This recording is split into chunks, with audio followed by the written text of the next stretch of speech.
I'm going to show you how I rinse my sinuses with NeilMed Sinus Rinse. I love the NeilMed Nasodoc stand. It holds all my packets and my bottle in one place. Always use distilled or bottled water. You pour it into the bottle until you reach the fill line.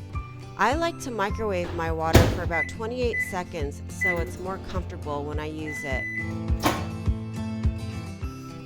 Pour the entire packet in your water. I also add a tiny squirt of baby shampoo, which was a little tip from my ENT to help remove biofilms. Put the cap back on tightly and shake up the entire thing. Then squeeze real hard into one nostril at a time. Sometimes I like to hum to help keep the water from going back down my throat.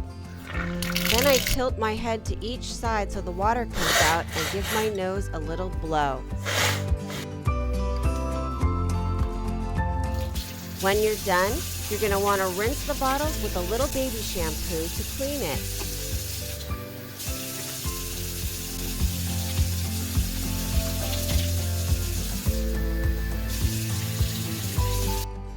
Then I put everything back on my Nasodoc stand so the bottle dries and it's ready for next time.